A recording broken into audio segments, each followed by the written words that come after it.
สบายดีทุกคนมื้อนี้เราจะพาทุกคนมาใส่ซิงนกขุมเนาะมื้อนี้ก็พากันมานา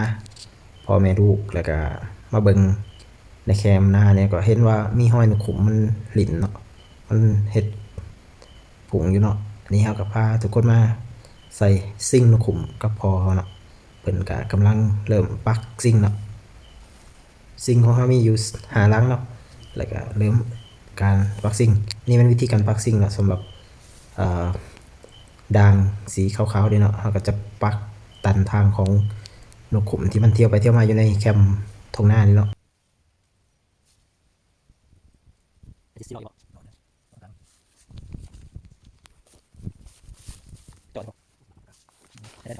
นี่ก็สำเร็จไปแล้วเนาะสำหรับ1หลังเนาะอันนี้แม่น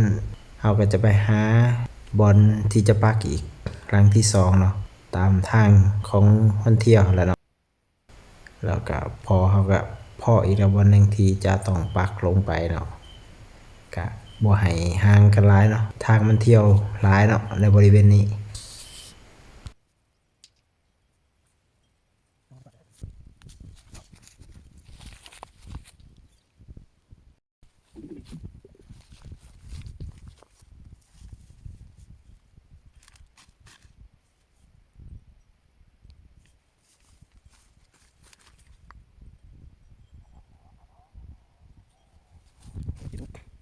สัญญาณไหนยังไม่รู้เลย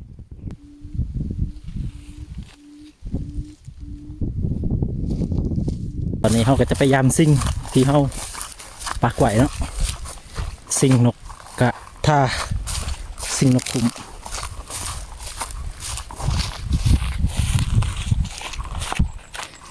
มาเบิ่งกันว่าสิมานหรือบ่พี่น้อง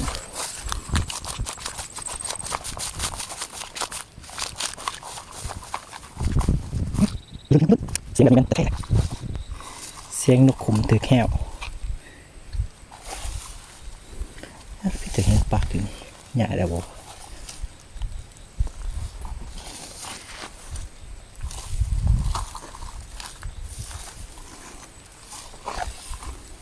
เท่านี้ลั่นเฮ้ย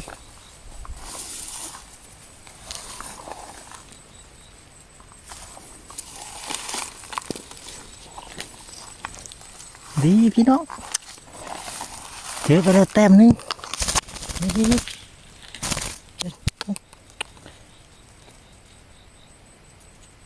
แต้มนึงแล้ว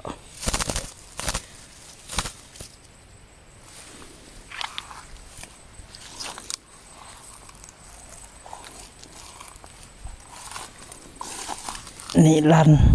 แต่ว่าถือ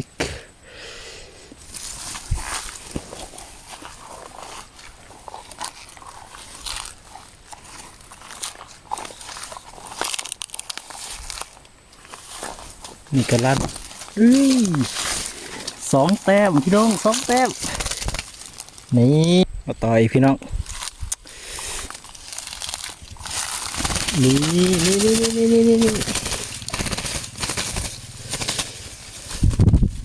แต้มที่3โอ้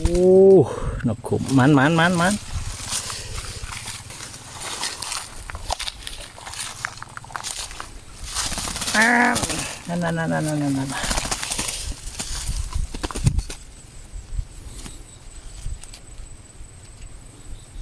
จัดไปมัน3 แต้มพี่น้อง